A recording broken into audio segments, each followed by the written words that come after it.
Okay.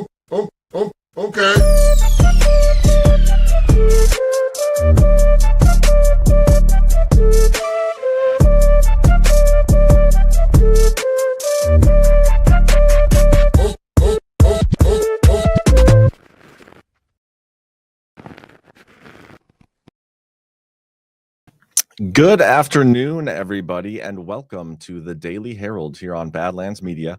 I am your host, John. Whoopsie. I was just about to say, I'm 1 year older today. I feel so much wiser, and then I accidentally just took myself off the screen. Yeah, it's Tuesday, August 5th, and some interesting happenings going on, and we're going to talk about it all. How's the chat doing today? Oh, I did see something in the chat saying, John, Badlands Media fan. John said he always gives himself a thumbs down to keep myself home. That was a joke. I don't actually do that. We do have a dedicated group of trolls who, without even watching the videos, come in and just automatically hit thumbs down. Happens all the time. It's what happens when you're just, so successful like we are here at Badlands Media. You get that dedicated set of haters willing to say and do anything to try to tear you down. Yeah, I'm going to get to the news. Lots of stuff to discuss. Some exciting things, some weird things, some stupid things. Kind of your standard news day, I would say. But before we do any of that, got to give a quick shout out to our sponsors of today's show. And excited about this one because this is who we had on Baseless Conspiracies last night. And I think you guys will appreciate this product, especially if you watch that video. Did you know a dangerous amount of microplastics are now being found in our water, food, bloodstream, even our brains? These tiny plastic particles, often invisible to the naked eye, carry toxic chemicals like BPA that disrupt hormones, damage DNA, and inflame our organs. They affect everything from metabolism to fertility and have even been linked to cancer, neurological disorders, autoimmune disease, and developmental issues in children. The worst part, there's no way to avoid exposure. It's everywhere. But there is a way to fight back, and it starts in your gut. Your gut is your first line of defense. A healthy microbiome can bind to and break down microplastic toxins before they poison your cells. But if your gut is compromised, those toxins sneak right through, wreaking havoc on your immune system, energy level, digestion, skin, and even your brain. That's why healing your gut isn't optional anymore. It's essential. Restore your gut flora with the power of Kimchi One, because in a world full of plastic, your gut needs to be bulletproof. Today, you can get an exclusive offer by clicking the link below. Just use code BADLANDS for 25% off your entire order. Or for an even better deal, call my friends over at Brightcore. Kim and her team are great for up to 50% off your order and free shipping. Give them a call at 888-652-4131. Yeah, the link will be in the description of this video. Quantum, LOL, idiots to waste such time to click a thumbs down without watching. Yeah. Thank you, Tattoo Teacher. Last night's interview was good. It was an interesting show, having Zach give more of the historical context and then having her on. It was just it was kind of a perfect little match there to have that interview. How about the smell when you crack a kimchi jar? Yeah, it doesn't smell great, but these are at least in pill format, so it's not too terrible. We also have Viper Bats sponsoring this show today. Step up to the plate with Viper Bats, American-made, precision-crafted wood bats for athletes of all ages. Viper Bats are made for players by players, using hand-splint maple, birch, and ash billets, ensure unmatched durability and big league quality. Founded by a father and son with a deep love for baseball, every Viper Bat reflects their player-driven passion and expertise. With tons of color options and a 45-day warranty on most bats, you can swing with confidence. Viper Bats are crafted for players, built to last, and made to love the game. Swing the best wood bats you'll ever hold. Swing Viper Bats. Badlandsmedia.tv/bats. Use promo code BADLANDS15 for 15% off on non-blemished bats. That's badlandsmedia.tv/bats. Promo code BADLANDS15. And again, you don't need to be playing baseball to get a Viper Bat. You may just live in a neighborhood with a bunch of liberals, maybe some illegals. Bats do work as a home defense item. All right. Oh, one housekeeping item I do got to get to.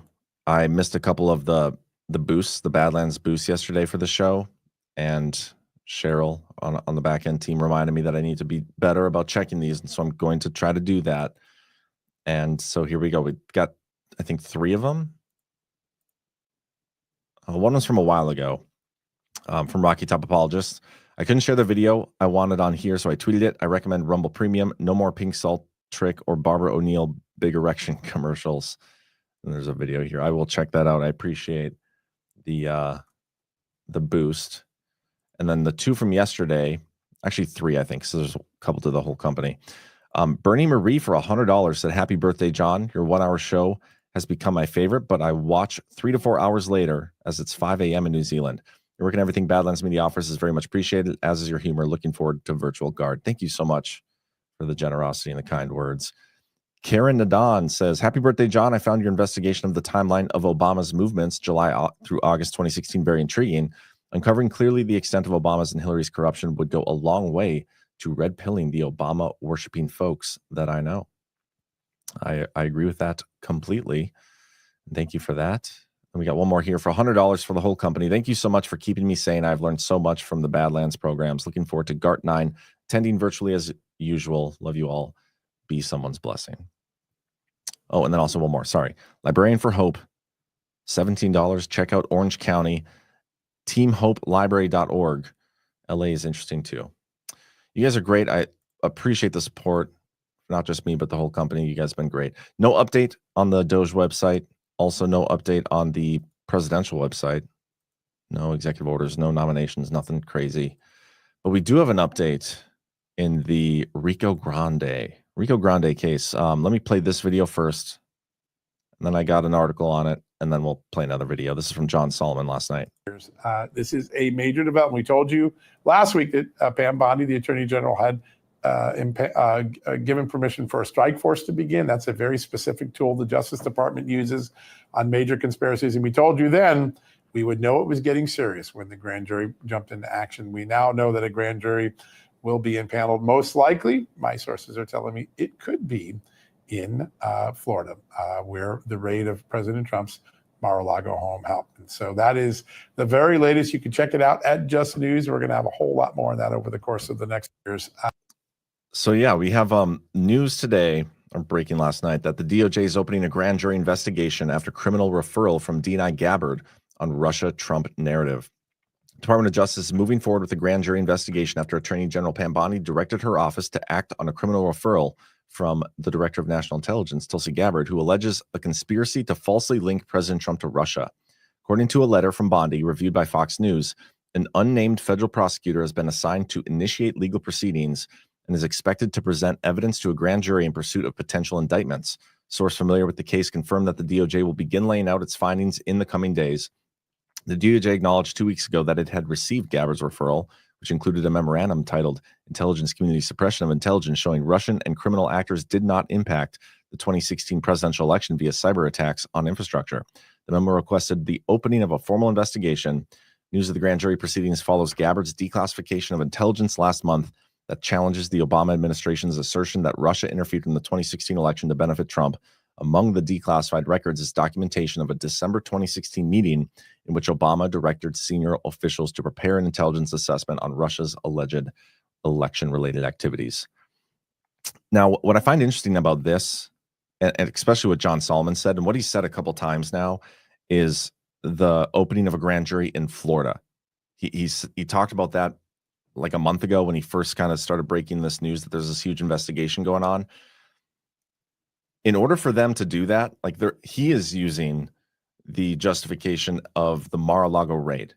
Now, it's easy to say like, hey, it was the same people and they were just looking for the Russiagate docs that weren't at the DOJ or something, right?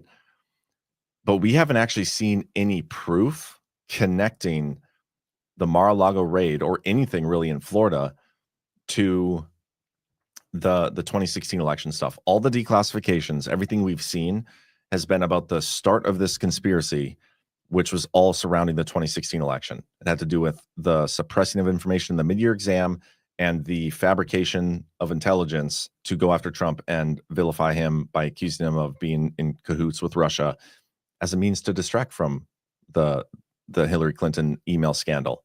And then once he won, it just snowballed and became this whole big thing. Now, we always say it's always the same people. It's always, they started with this and then they had to commit more crimes to cover it up. So they went to impeach him, and then COVID, and then the election, and then the political persecution and all these things.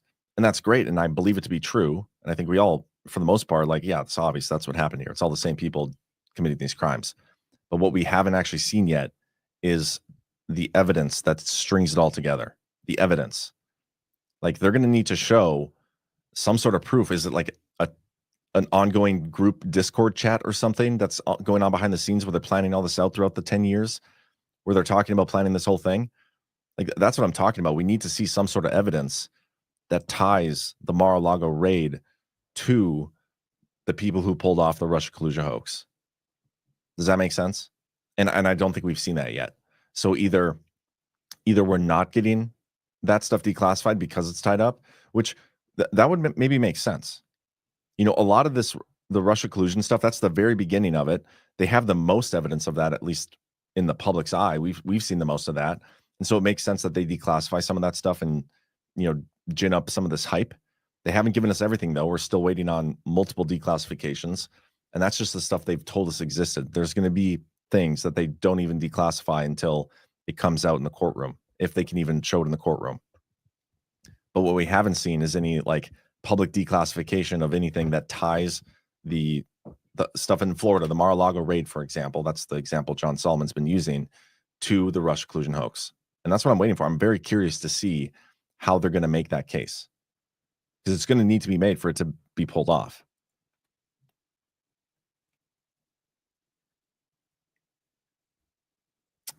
Just checking on the chat here. Did everything I just say make sense? And thank you guys for the belated birthday wishes. I appreciate that. John Solomon has earned a Tom Homan level crush from me. Ah, you're into the older chubby type, I see. Max Love and Glory. Nothing wrong with that. PJ Corrigan, are unnamed federal prosecutors more or less legitimate than unnamed sources? I mean, I think it's wise at this point to not say who it's going to be. But yeah, I'm curious who the prosecutor is.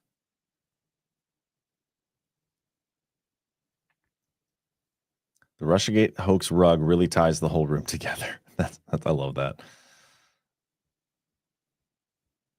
It has to get past Pam Bondi's desk first. Well, she's the one who already set up the referral. And this is what is exciting about some of this, is the speed at which this can go. I think I alleged, or talked about this yesterday. Special prosecutor versus the strike force. They're going to be able to piece this together a lot quicker. And if they get the grand jury, I mean, if they can show probable cause, will they be able to subpoena more evidence and whatnot to find the shenanigans too that's in the middle, that's tying everything together? The thing I've been talking about. We shall see.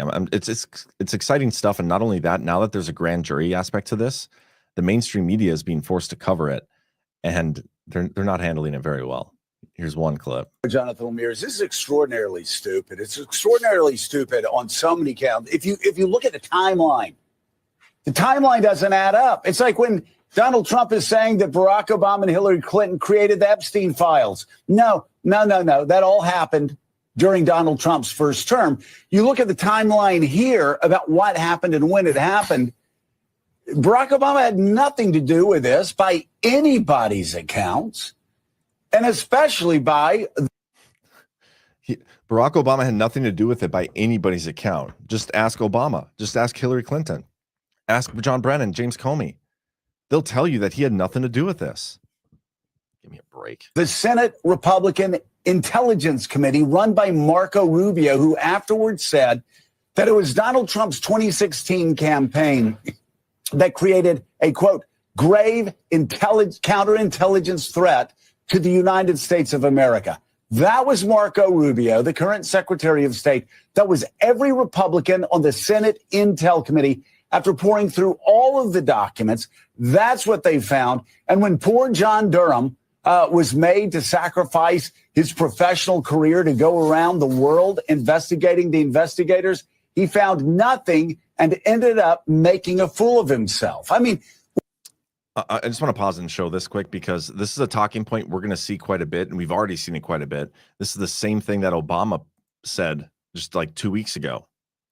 Out of respect for the office of the presidency, our office does not normally dignify whatever Nothing in the document issued last week undercuts the widely accepted conclusion that Russia worked to influence the 2016 presidential election, but did not successfully manipulate any votes. These findings were affirmed in a 2020 report by the bipartisan Senate Intelligence Committee led by Chairman Marco Rubio. And Joe Scarborough just said the same thing here. And so it's important to recognize the talking points that they're running with and be able to refute them. And so I'm going to have to do a better job of even going through and making this point better. But I went and looked at that Senate report, and what they did is like they went and interviewed all the same people who pulled off the hoax. They interviewed Andy McCabe, who's part of this. They interviewed John Brennan. Like they interviewed all the people that would be guilty of these crimes. And they're like, oh, but you know, that means look at the conclusion by what Marco Rubio put forth. That's great. That's fine. I don't care. They interviewed all the people that pulled off the crime. They're going to come to the same conclusion. But if you go and look at what we're actually getting now and read the actual declassifications, it is contradicting what the conclusion of this report said. So they can run with that talking point all they want. It's not going to make a difference at the end of this, but it is interesting. That's what they're going with. Obama did it a couple weeks ago. We had a couple other mainstream media people running with it. And now that we're talking about this grand jury being opened in Florida, they're doing it again. So it's important to recognize that and be prepared to refute those, because your liberal friends, if that's even a thing anymore, if you have any liberal friends, these are the talking points that they're going to run with. We even found out that the two documents that supposedly, fed into the Clinton conspiracy, that she was the one pushing this, actually was Russian disinformation. So, again, they know in the justice.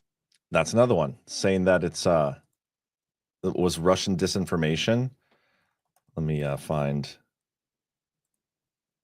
a rebuttal to that too. Here. So this was a New York Times, I think, article. Clinton plan emails were likely made by Russian spies, declassified report says. Again, if you actually go and read what it says, it does not actually say that. The best assessment from analysts and officers from the office interviewed, who were well-versed in sensitive intelligence collection, stated that the Bernardo emails were likely authentic. The office, now this is the actual Office of Special Counsel, best assessment is that the July 25th and July 27th emails that purport to be from Bernardo were ultimately a composite of several emails that were obtained through Russian intelligence hacking of the US-based think tanks. And so they're spinning this, because what likely happened is they intercepted a whole host of emails from Clinton campaign, whether they got them from WikiLeaks or hacked them themselves. I don't even care about that at this moment in time. I think we'll get the truth on that, and that is important. But it doesn't matter how they got them. When you're an intelligence analyst and you're writing reports for your higher-ups, you're not just going to send them all the emails. Like, your job is to read through them yourselves, analyze it, break it down, compile it into an easily digestible format, and then give it to your superiors. So what they likely did is they took these legitimate emails, summarized them, pieced them together, whatever, and like, here, this is what they're up to. And that's what John Durham said that they think's happened. But the mainstream media is spinning this and running with, oh, they were fabricated by Russia, the emails. No, that's not what the intelligence community said. That's not what John Durham said. But they worry, they think, they believe that people won't actually dig into this stuff. And luckily there's a whole bunch of people that are, because these are easily refutable talking points. So it's good to be like caught up on what these are. I have another journalist here. Listen to this. Some more news breaking this hour to tell you about. Attorney General Pam Bondi has ordered a grand jury investigation into the so-called Russiagate conspiracy allegations made by the Director of National Intelligence, Tulsi Gabbard.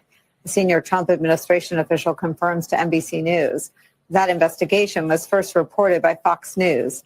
These are unsubstantiated and largely debunked allegations by the Trump administration that former President Barack Obama and his aides in the intelligence community ordered a probe into the 2016 Trump campaign's connections to Russia to ruin his chances of becoming president. The source tells NBC News that a letter signed by Pam Bondi instructs an unnamed federal prosecutor to begin presenting evidence to secure potential indictments. Although it is unclear what the charges would be, and exactly who the grand jury will be targeting. We'll stay on top of that story. Thank you. It sounds like she's, I don't know, like giving a eulogy or something. She sounds depressed. Thank you for letting us into your homes. We are always so grateful to be with our email. That's a weird thing to say. Thank you for letting us into your homes. I don't know. Thank you for letting me into your computer. A little less weird. But yeah, they have to cover this now. They have no choice. And it's just funny because a couple of weeks ago, a month ago, whatever it was, Mark Elias, the guy who's also at the center of this thing, he's going down. Guarantee it. No, I shouldn't say guarantee. I can't guarantee it. I have no control over it. I don't want to give a guarantee on something I have no control over. But he is definitely guilty. Whether or not he gets, brought in on charges, indicted, is not up to me. But it would make sense that he is. But he was the one a couple of weeks ago who's like, just don't cover this. Just do not cover this. This is ridiculous.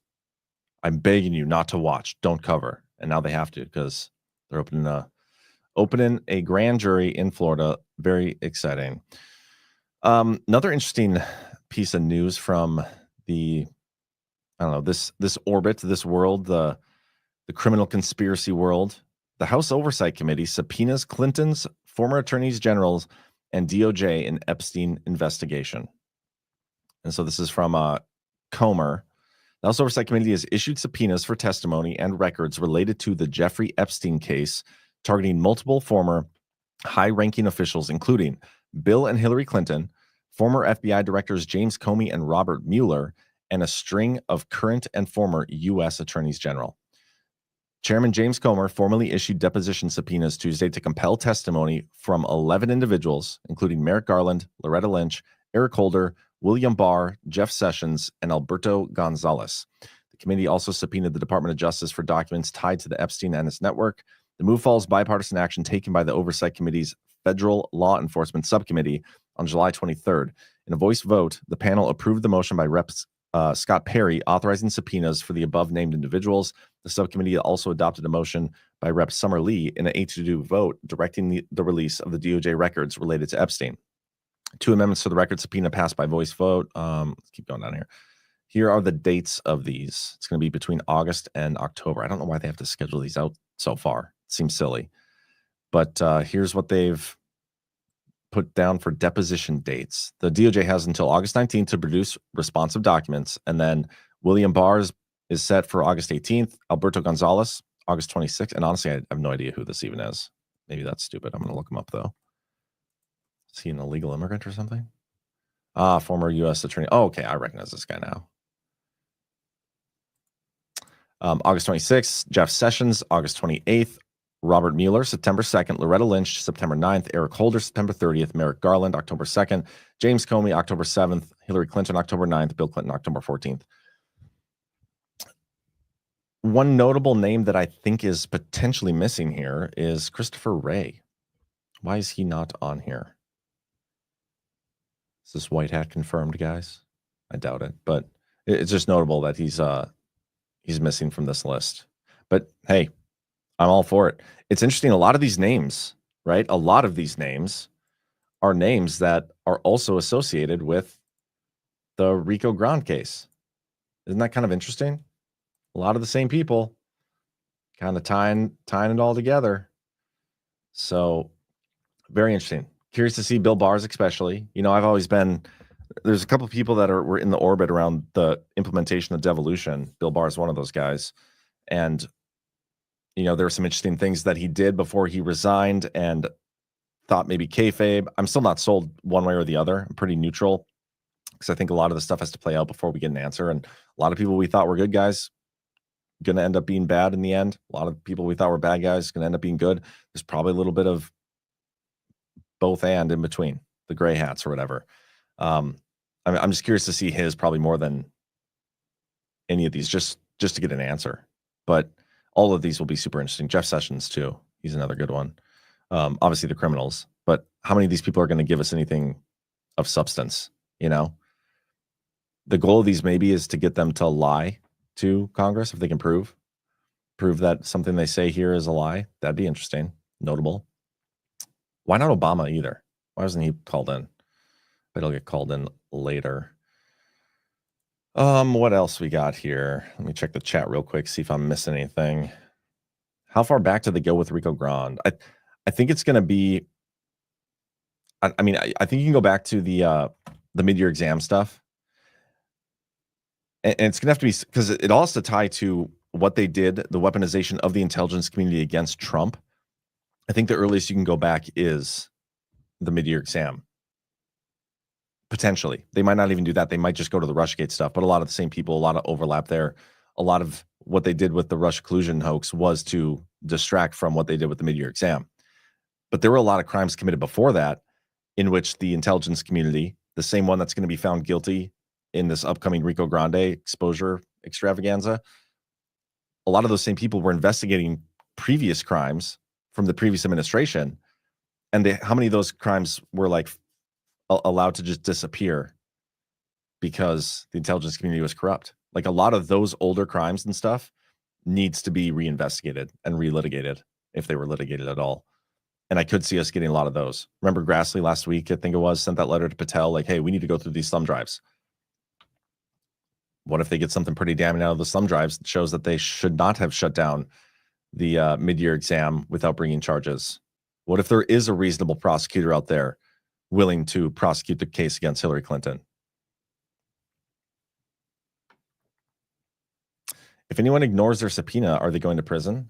That is what they did to Trump, didn't they? Rise of Tire or 2008.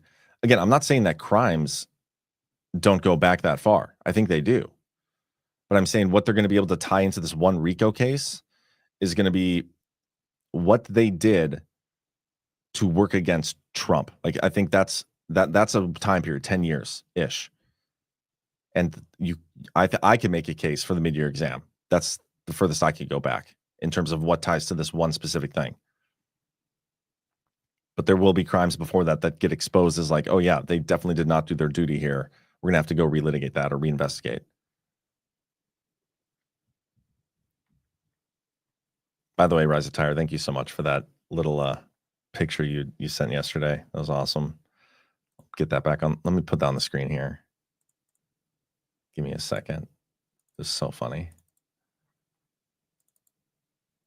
I'm thinking about changing my profile picture to this. Might need to resize a little bit so it fits on Twitter, but isn't this epic? So funny. So good. You guys are so talented. Looking forward to seeing you next week too at GART, which by the way, get your badlandsmedia.tv/events tickets. It's like Rico Suave, not Rio Grande, right? Am I crazy? I don't know. We're calling it Rico Grande, but I'm open to suggestions. Okay. What else I got for you? A couple interesting things here. We have the Smartmatic co-founder accused of bribing Venezuela election chief with luxury home. I feel like we've had, this is a rerun. Didn't this guy already get in trouble? I didn't even read the story yet, so I'll do that now. But I thought this guy was already in big trouble for shenanigans. Federal prosecutors in South Florida allege that Smartmatic co-founder Roger Pinate secretly bribed Venezuela. Oh my gosh, I can't read right now. What is going on? Venezuelan elections chief Tebise Lucena Ramirez by transferring control of a luxury home in Caracas to her in 2019. The alleged bribe was part of an effort to secure Lucena's help in a commercial dispute with the Venezuelan government following Smartmatic's public accusation that the Maduro government committed election fraud in 2017. That accusation led the company to halt its operations in the country. So even though election fraud totally doesn't exist, all our elections are up to snuff, there's no wrongdoings or shenanigans that ever take place, it is a little suspicious that this guy would, bribe an elections chief with a house, considering there were no wrongdoings. That is kind of weird, isn't it? According to court filings, Pinate used a foreign shell company to transfer the home through a third party to Lucena while concealing its true purpose. Prosecutors say encrypted messages and witness testimony show the transfer was intended as a compensation for political favors. The Justice Department plans to use the Caracas transaction under Rule 404B to show Pinate alleged pattern of bribing officials to secure contracts. The new allegations surface as Pinate faces separate charges tied to a $1 million bribery scheme in the Philippines. Here's those other charges I was talking about, where he's accused of inflating voting machine prices and funneling kickbacks to former elections chief Juan Andres Donato Bautista. Prosecutors say the funds were laundered through fake contracts, secret accounts, and international financial institutions. Pinate faces 1 count of conspiracy to commit money laundering and 3 counts of international money laundering, each carrying a potential 20-year prison sentence. That money laundering stuff is crazy. That is crazy. Anyway, elections are fake and gay. The more proof of that we get, the better. Ash 1776 says, I like criticism, Gween Bay. I either grow and improve from it or add people to the list. Either way, it's a win for me. I wonder what Gween Bay said. Yeah, me and Ash got a lot of criticism for Friday's Only Lands. I love the controversy personally. I saw something else here. Ply says, John, you need more ads on that article. Yeah, so a while ago, I used to do everything through Brave browser, and there was no ads, right? But then for some reason, it was like kicking me out. It was an episode. I went live on the show, and it like kept kicking me out. I couldn't get on the screen. Like things were messed up. And so I had to switch over to Chrome, and that's what I've been using since. And I probably could go back. Maybe I'll try to do that just to get rid of the ads. But ever since I've been using Chrome, there's just ads everywhere. And isn't it funny? Trezor, that's like our sponsor. It's you talk about it, your computer spies on you, and it shows up. Got another interesting little situation here. Brazil's Supreme Court places Bolsonaro under house arrest. The Supreme Court, which remember, isn't it one of the Supreme Court people that Trump put sanctions on, and their tariffs are like higher because of what they're doing down there? I can't remember the guy's name. The Voldemort of Brazil.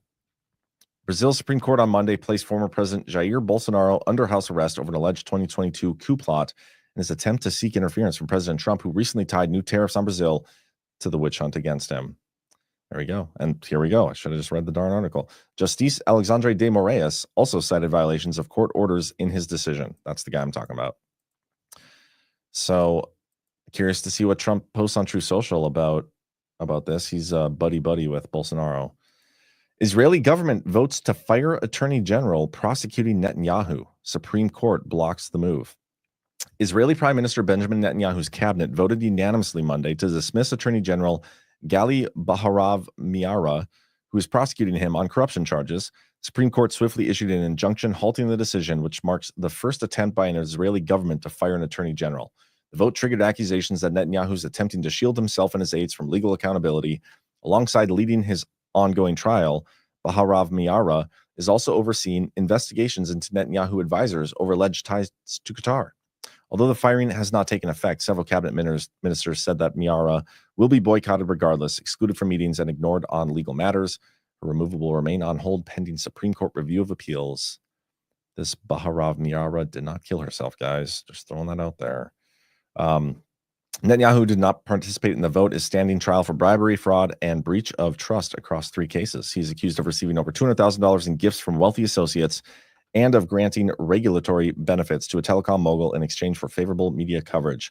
The trial, now in its 4th year, has been prolonged by repeated delays attributed to Netanyahu. Former Shin Bet head Nadav Aragaman has accused the prime minister of exploiting executive powers to interfere with the case. Curious to see where that goes. It's interesting, though, that I feel like you can only drag that out for so long. I'm assuming, I guess maybe if you're corrupt and have control, you can maybe drag it out as long as you need or want. But I would think at some point that situation is going to reach some sort of conclusion. And I'm interested to see how it goes. I do want to show something here. Another Israel story from yesterday. So it came out. Hold for processing. I got to find my comment on this. I didn't have it pulled up or prepared before, but here we go. So it came out that this article states that boycott Israeli companies will lose disaster relief funds, DHS says. And then there's a lot of talk around this. People are saying, no, as per usual, Axios is flat out lying. The DHS itself says there is no FEMA requirement tied to Israel in any current NOFO. No states have lost funding and no new conditions have been imposed. FEMA grants remain governed by existing law and policy and not political litmus tests. DHS will enforce all anti-discrimination laws and policies, including as it relates to the BDS movement, which is expressly grounded in anti-Semitism. Those who engage in racial discrimination should not receive a single dollar of federal funding. And so a lot of people are like, oh, what's going on here? Brendan Dilley, I mean, others, like, you're still trusting Reuters reporting. Just go look for yourself, guys. This is out there. You go on the DHS's website. There's standard terms and conditions. And if you scroll down to the anti-discrimination part, right here, recipients must comply with all applicable federal anti-discrimination laws. Let me zoom in.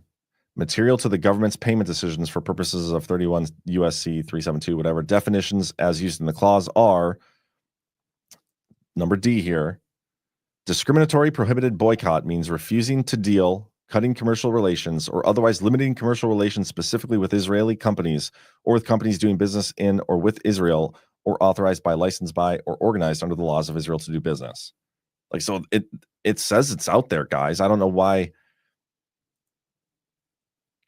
people are like, it is what it is. And that's pretty stupid that exists. Like, why don't they have this where, like, if you're cutting ties with American companies, you're going to lose all your funding? No, not that. It's just Israeli companies. Not okay.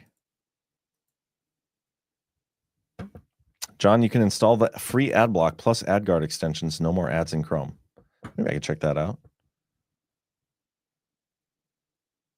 I just became anti-Semitic. Yes, it's real.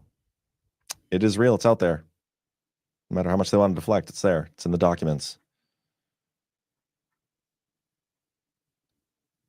I can't say what is happening, but there's more security and activity than almost any hearing with the Mar-a-Lago Jack Smith cases seen here. Yeah.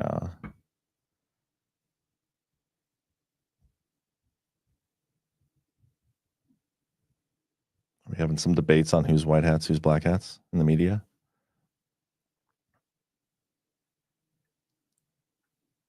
Oh, interesting.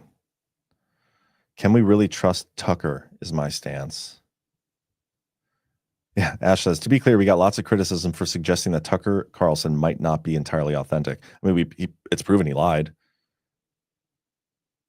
And we shouldn't trust any. You shouldn't trust me either. You shouldn't trust any of us. You should just be doing your own research on things.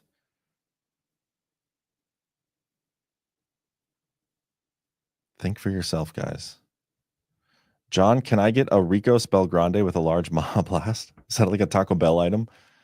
Is that a real thing? Anyway, let's keep going here. Did I miss any of these stories? No, I didn't. Okay. Trump says that Treasury Secretary Bessant does not want to be Fed chair, but 4 others are in the running.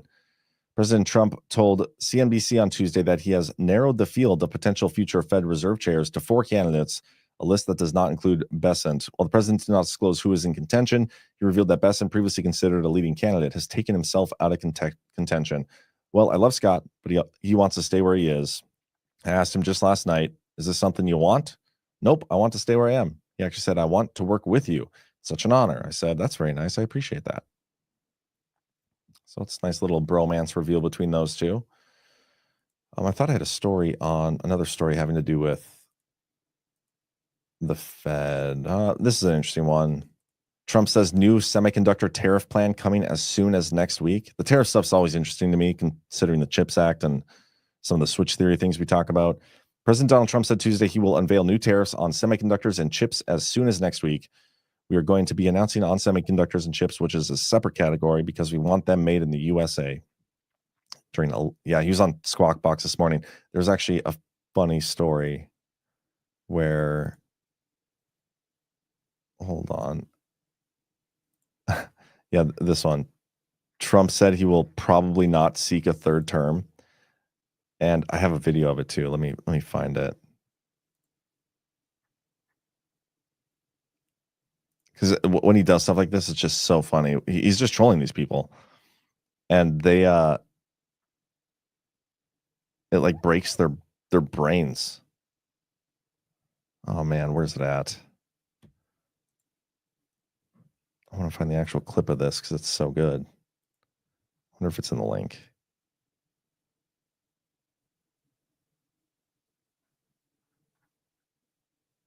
No. Okay, hold for process. I really want to find this link because he the guy that he's on with, can't remember his name. He's just a total. He's a joke. He's an asshole, and kept interrupting. He's just so rude, and that stuff drives me nuts. Here we go. I think it's this one. Yep. Okay, we're gonna watch this real quick.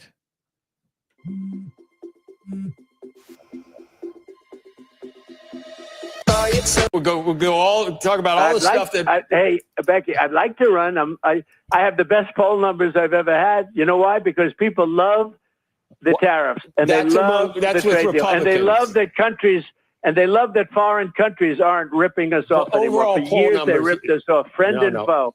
And the friend was worse.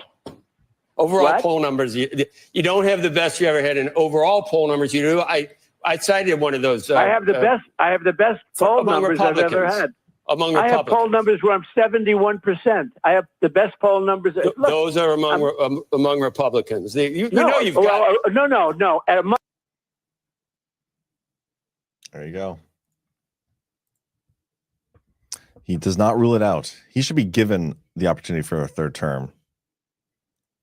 But I would just love to see them, like the left and everybody, freak out if he just started a campaign, said he's going to run again, wins the primary and all those things, and everybody's just brains are melting.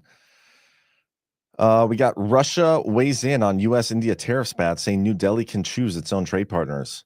It is interesting that, the whole conflict. Trump just recently spoke with Zelensky about the ultimatum he gave to Russia. I think it's this week that we're going to see that ultimatum timeline up. And I don't know. I'm just curious to see how it plays out, because if he's going to raise tariffs on Russia, do we really trade with Russia that much? No. They've like sanction proofed themselves, so some of this stuff doesn't affect them. But we do trade a lot with their trading partners, and this could be an interesting little shift when it comes to some of the global trade things and what's happening here. I'm just curious to see how this plays out. I don't have too much to add to it. But here's some of Trump's comments. Russia's economy stinks, Trump says, and lower oil prices will stop its war machine. I don't know. Trump and Schumer. Here, I got two articles here for you on this. Let's start with this one. Senators leave Washington without Trump nominees deal. This was from a couple days ago, but it's like the pretext for the next article, the context. Senate Republicans left Washington for summer without a deal to quickly confirm dozens of nominees, but they're vowing to come back this fall and change the rules to clear the partisan logjam. People are upset. Trump's upset. Is what it is. But the decision came after Thune and Schumer made a final round of offers late Saturday afternoon. Republicans accused Democrats of changing their negotiation demands, which Democrats refuted, while Democrats claimed Trump foiled Senate GOP leaders' attempts to reach an agreement. But this is what I thought was interesting. The money at the heart of the negotiations circled around foreign aid and the National Institutes of Health, according to two people granted anonymity to disclose private conversations. So Democrats wanted money to either go to foreign governments or some sort of foreign aid, or to the National Institutes of Health. Isn't that tied to like the Fauci stuff and the COVID stuff? I just thought that was very interesting. Those are two entities or two categories that we often associate with some sort of deep state shenanigans. So I thought that was weird. But anyway, this was today. Trump-Schumer standoff heads for fall rematch. Donald Trump and Chuck Schumer went head-to-head last week for the first time in nearly 6 months. Turns out they were only shadowboxing, and the real bout is still to come. The president pulled the plug on a possible deal to confirm some administration nominees, while Senate's top Democrat, under pressure from his party to take a tougher stand, boasted afterward that Trump came away with nothing. Now the two men are headed toward a fall rematch with much higher stakes, whether to keep the federal government open past a September 30 funding deadline. And that's what I'm here for. I want to see the government shut down. I don't want to fund it at all. One of these times, we got to stop kicking that can down the road. And I've been wrong every single time I've said it. But if I keep saying it, one of these days, I may just be right. And I'm looking forward to that moment when I can say I told you so. It's coming. It's coming. Oh, this is juicy. I should have said this earlier. Trump administration debating releasing transcript of Ghislaine Maxwell interview with DOJ, sources say. The Justice Department has an audio recording of an interview it conducted with Jeffrey Epstein associate Ghislaine Maxwell last month, and the administration is considering releasing a transcript of the interview publicly. The existence of the recording has not been previously reported and comes at a time when the Trump administration is facing pressure to be more transparent with the information it has related to Epstein. I mean, I assumed it was recording. Do we think Todd Blanche went in there with like a pen and sticky notes and just wrote down everything Ghislaine said? No. Like, if there's any sort of resolution or anything to come from this, you're going to have like a good transcript and recording of it. So it's just stupid. Administration officials are currently discussing whether to release the transcript of Maxwell's interview with Deputy Attorney General Todd Blanche. The three senior administration officials said the administration has been transcribing and digitizing the recording. Portions of the transcript that could reveal sensitive details like victim names would also have to be redacted, one of the officials said. Another official told CNN that within the White House, some of the conversation has focused on whether making the deals from the interview public, or the details from the interview public, would bring the Epstein controversy back to the surface at a time when many officials close to the president believe the story has largely died down. My 2 cents, not that they asked for it or care for it or want it, whatever. If you're not going to release the whole thing unredacted, don't release it at all. Because if you release anything and there's any sort of edits or redactions or anything like that, that's going to stir it up. If you release the whole thing unredacted, great. It may satisfy people. But if there's any reason for people to get upset and say that they're hiding something, people will jump on that. And so it is my advice is either release it all unredacted or don't release it at all. We got a couple interesting things. FBI Director Kash Patel has been asked to help Texas authorities track down and arrest the Democratic lawmakers who fled the state to block a vote on redistricting. The governor and legislature have sent out warrants for their arrest. They'll be brought in one way or another, which brings me to this pretty awesome clip from this retard. What's happening in Texas is invidious discrimination. It is racial. My dear friends, it is racist. It is. And we have to say it. We have to say it. That's what it is. I know it when I see it. I know it when I smell it. I know it when I hear it. And we have a duty, a responsibility, and an obligation to stand up to it. All of us. I'm telling you, it's not just Texas. If it were just Texas, Emmanuel Cleaver wouldn't have his seat on the chopping block in Missouri. It's more than Texas. It's this country.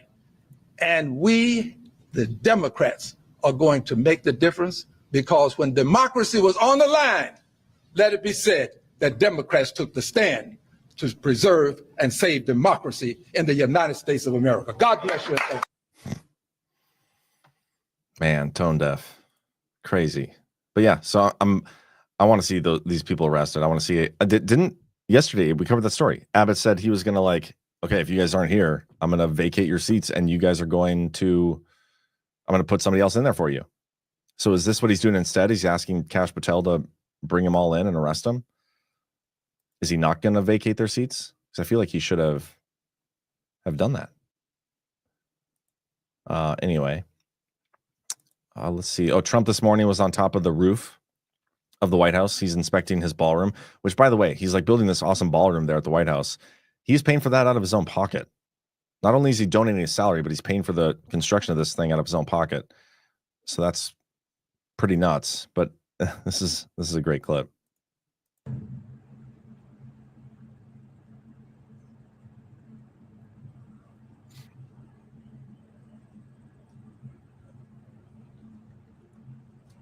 Mr. President, what do you want to build? What are you trying to build?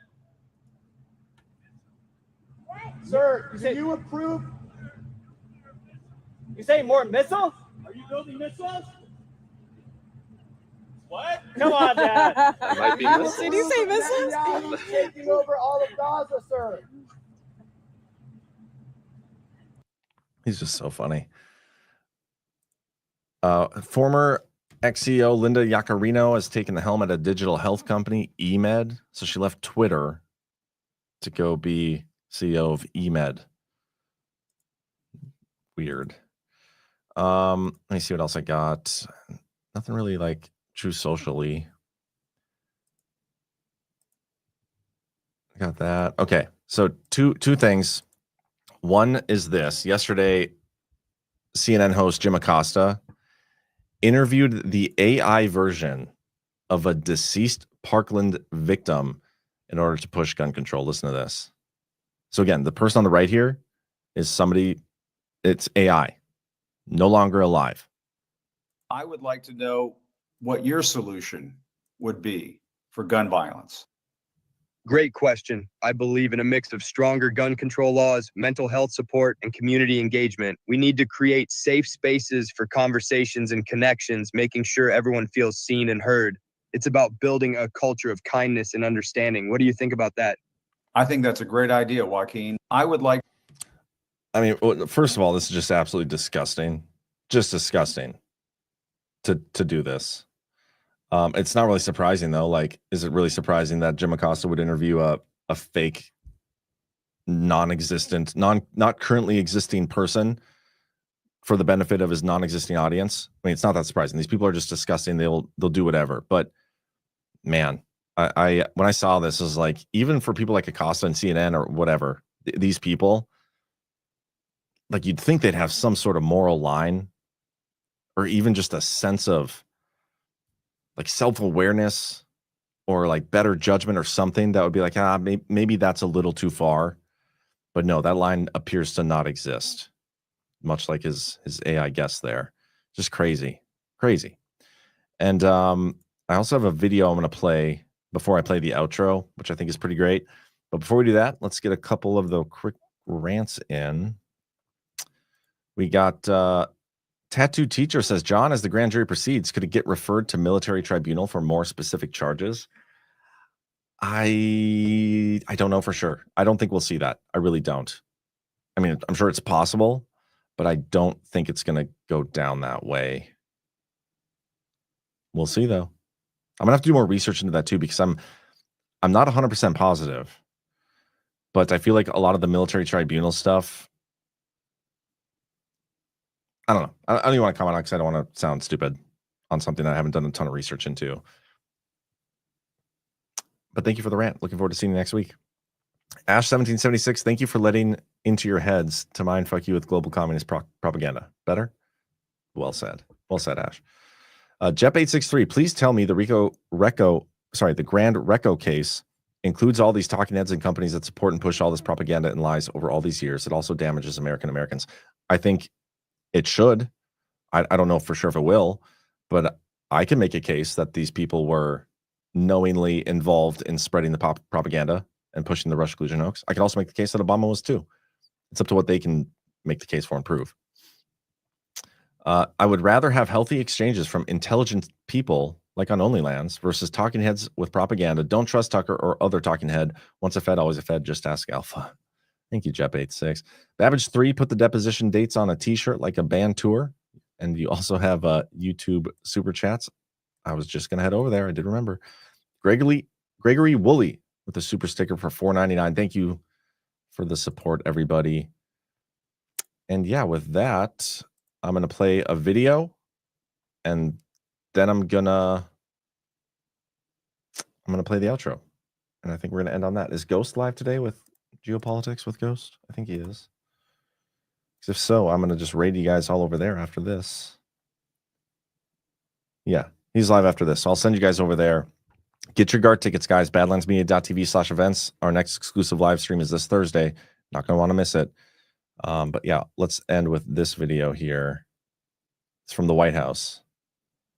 It's pretty great. The markets have digested Trump's tariff plans.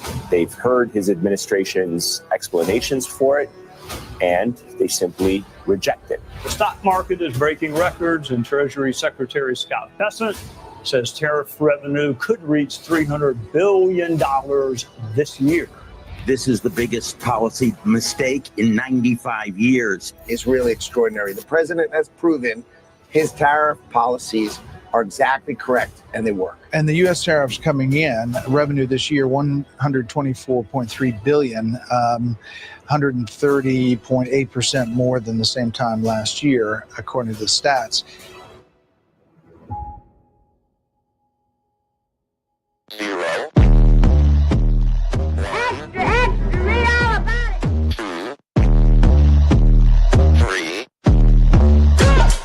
Let's get started.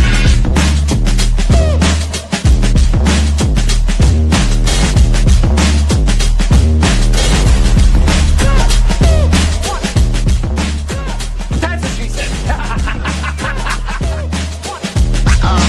Oh, that's real good. Why they stopping me?